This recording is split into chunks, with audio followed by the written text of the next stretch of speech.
Thank you, everybody, for joining us for another Amicable Divorce discussion. And these are short conversations with one of our Amicable Divorce Network experts to go over a particular topic. And so today we are talking about gray divorce with probably the biggest gray divorce expert in this field, Andrew Hatherley, who is a certified divorce financial analyst, but also the host of the Gray Divorce podcast, which is an amazing resource for gray divorce information. Andrew is the founder and CEO of Wiser Divorce Solutions and Transcend Retirement, and the host of the Gray Divorce podcast, which I'm going to mention a few times, and focused on mid to late life divorces. He went through his own mid to late life divorce and decided to focus on helping others avoid the financial and emotional stress that is so common in divorce, which is exactly the mission of the Amicable Divorce Network. So we're a great fit. He is a certified divorce financial analyst and has over 25 years experience in investment management and financial planning. He has also studied with leaders in the field of positive psychology and is a strong advocate for the role creativity can play in personal growth after trauma. His goal is to help recently divorced people build the financial foundation for a meaningful life after divorce. And thumbs up on all of those things. Those are exactly what we want as well at the Amicable Divorce Network. So thank you for joining the network, Andrew, and thank you for joining me today.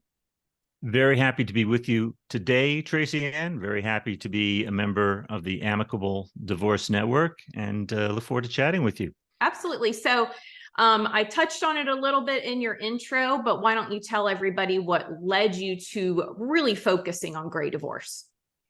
Well, like a lot of certified divorce financial analysts, so what led me to the divorce niche was going through my own divorce, which happened to be a gray divorce. I was 52 years of age. Actually, I think I was 51 when the process started and 52 when it ended. We all know how that works. That'll right? happen, yeah.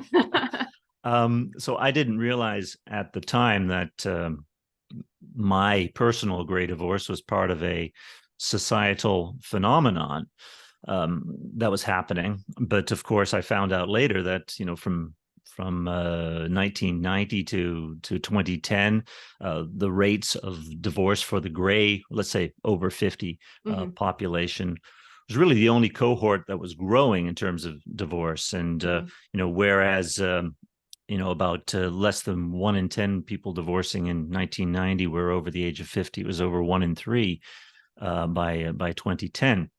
And there's some great research done by Susan Brown and Ethan Lin at Bowling Green, who wrote an article called The Gray Divorce Revolution. Anyway, so I, as a financial advisor, I thought, wow, I learned a lot going through my own divorce.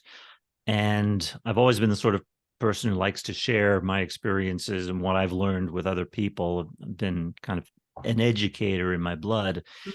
And I determined that, as a financial advisor, I could add a lot of value by helping people going through divorce, perhaps learn from some of the mistakes that I made, but also on the positive side.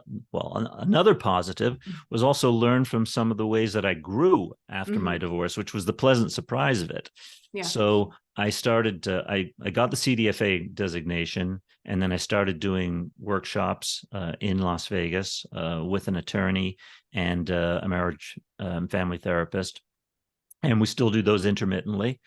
And it's kind of my mission now. And I started the Gray Divorce podcast last October, and my financial advisory practice, while I still work with a wide range of people, really the thrust in terms of getting the word out and the marketing of my financial advisory practice is to people recently emerged from divorce after the age of 50. And the idea, as you say, of trying to build a financial foundation for a meaningful life going forward.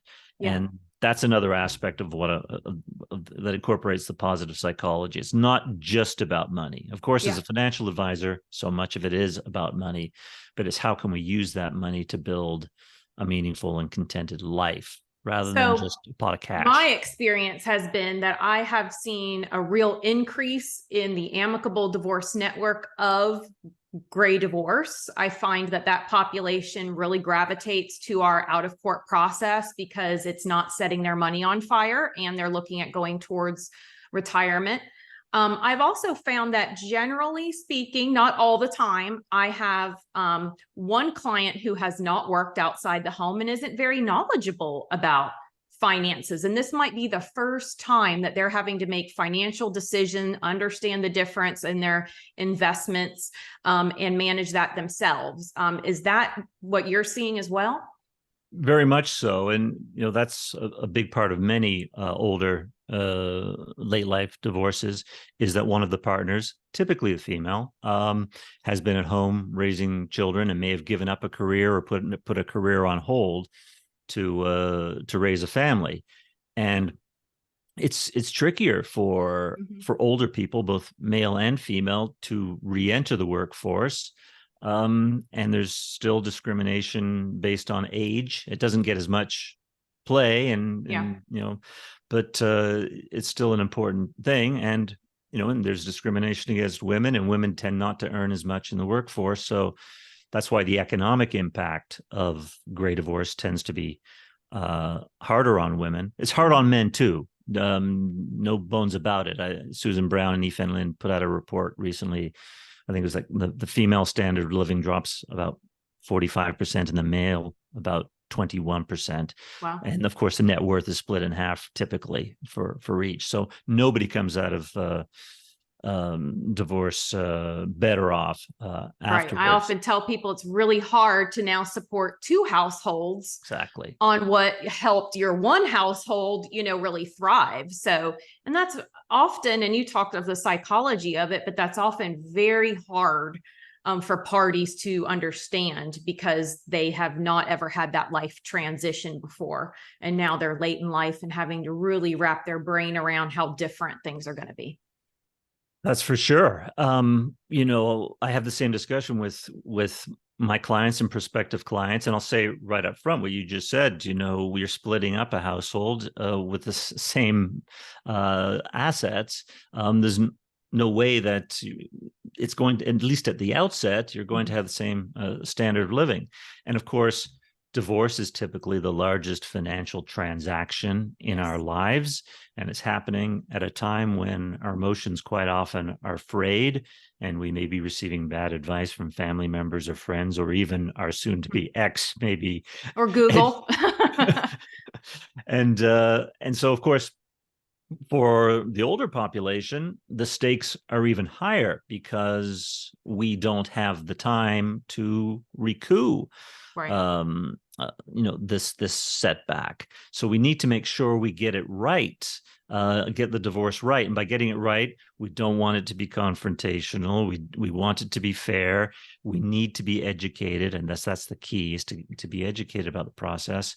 And that should involve bringing in a wide variety of specialists, such as we have in the Amicable Divorce Network, attorneys who are committed to a settlement-minded agreement, certified divorce lending professionals who it's a no-brainer to have them involved early in the process, because and they help parties with divorce mortgages, so to speak. So they are like an expert for how you're going to handle your house post-divorce. Exactly. And certified divorce financial analysts like myself to help people. And you mentioned someone may not have been in the workforce, or may not have been the one dealing with the financial advisor. I had a great conversation yesterday with a lady, and she's doesn't quite reach the gray divorce cutoff, but she was very smart because she's going through divorce, but she's chosen to do mediation, and which is smart off the bat, because it's less contentious, not going to spend tens of thousands of dollars on attorney's fees. But not only that, she's getting educated. She's calling divorce lending professionals. She called me as a certified divorce financial analyst. She has a divorce coach, and this is not nearly as expensive. I mentioned this team. Right. It's actually less expensive in the long run. And I'm glad you point that out, because another issue I see with gray divorce is wanting to save as much money as possible, which is great and is our goal as well at the Amicable Divorce Network. But sometimes in doing that, they try to cut what I call cutting the wrong corners. And so sometimes they try to DIY their own divorce, or they're very hesitant about hiring the proper expert to value that pension, or to use a certified divorce lending professional, which is free, or to go to a mediation because of the extra cost. But usually a gray divorce is more complicated because we need to know how much each spouse can expect to get in Social Security and when, and how much that monthly pension amount is going to be, and all these different aspects. So I usually find that my gray divorce clients are hesitant to build the right team, but they really need to, because that will save them money and get the divorce done correctly in the end, and they will never regret it. And so I'm glad that you brought that up, because I always have that struggle with, like, I don't know how to value a pension. I'm a lawyer, so let's get the right people involved, and a little bit of struggle with the cost of getting it done correctly. Yeah, it's so important to bring the specialists in. And it's funny you mentioned DIY, because my last podcast, which is actually going to be last podcast I recorded, which is going to be released this Saturday, is on the perils of DIY divorce. And we often talk about the perils of a long, drawn out, litigated divorce, which is expensive and emotionally draining. But a DIY divorce can be just as damaging. Oh my gosh. I do. I had a case, I always bring this up, where somebody came to me. I did not handle their divorce. They did it themselves. Somebody comes to me 2 years later, one of the parties, the woman, and she says, I was supposed to get $150,000 in equity from the marital home, and I never got it. And I read the agreement that she signed, that the court approved, and that is not what it said. And that cannot be undone.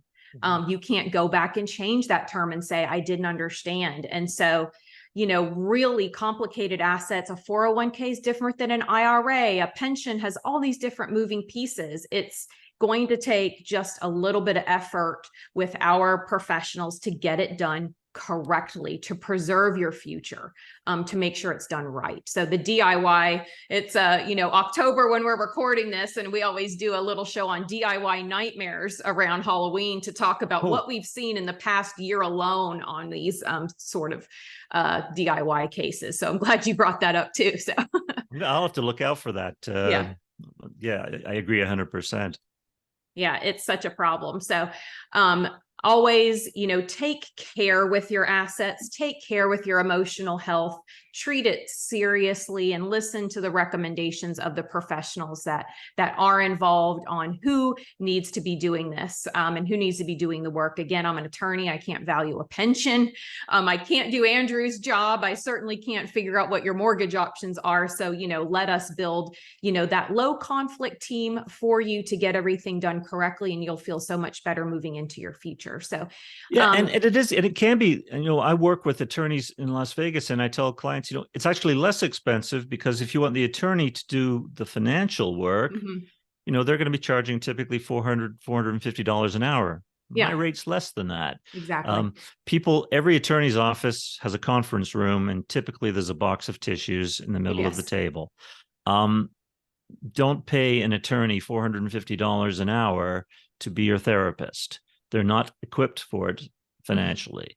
So, not professionally, I should say. A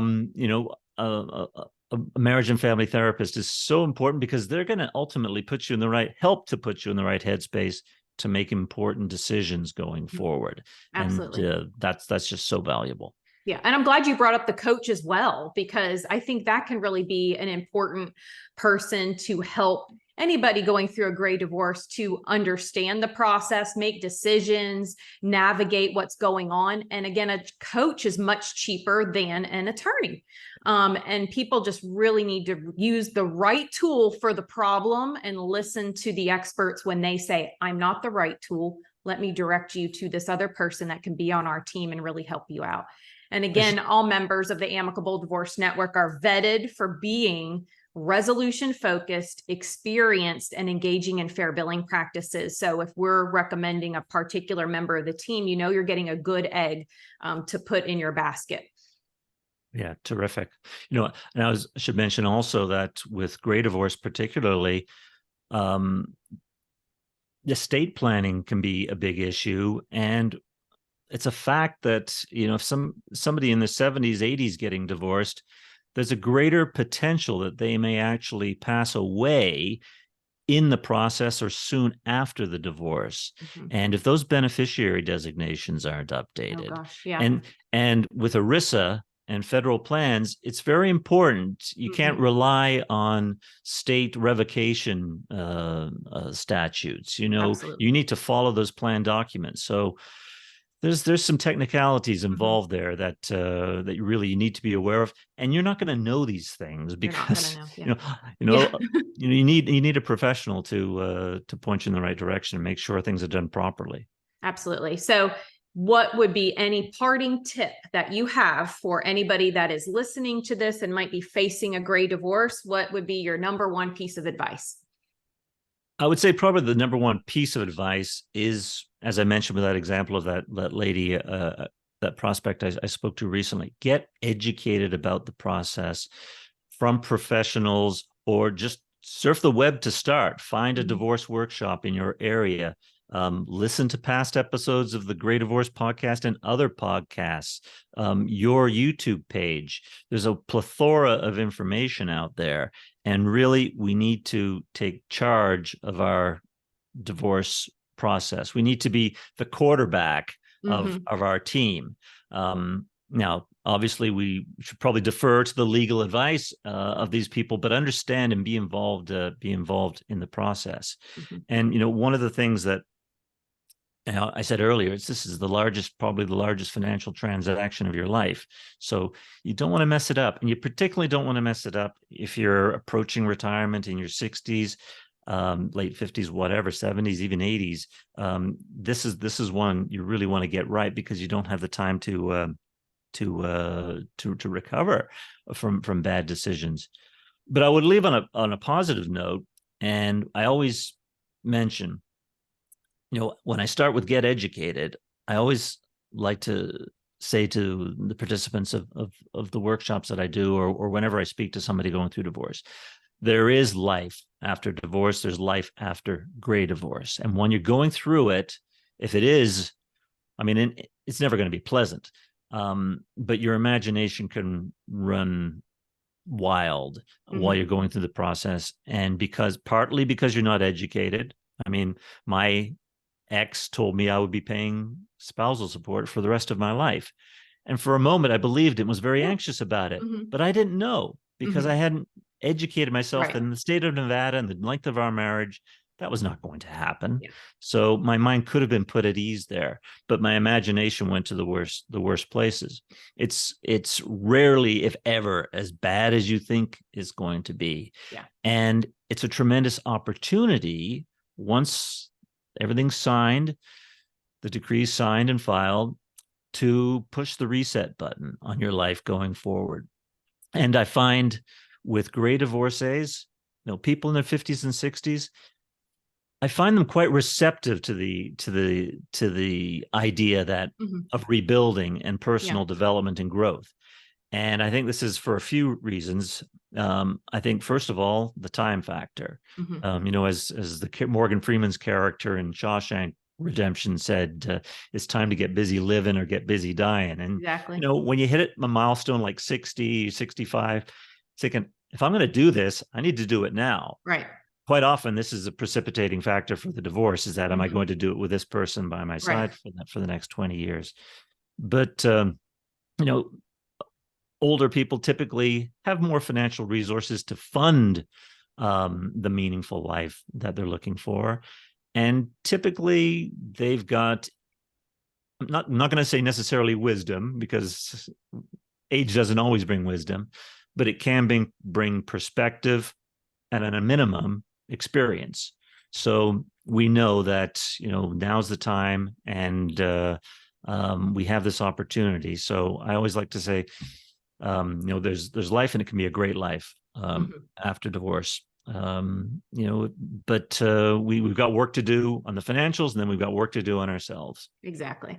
Well, thank you for ending that on a positive note. I absolutely agree. It's an opportunity for growth, and it might be really hard to see that in the beginning, but certainly you can get there. We have professionals in the network that can help you with that and keep you on the right track and get things done for you properly. If you would like to work with Andrew or listen to the Gray Divorce podcast, that information is associated with this video. So just look through there for the links to reach out to him or listen to the Gray Divorce podcast. Andrew, thank you so much for your time today. I really appreciate it. Thank you very much, Tracy Ann. It's been a pleasure.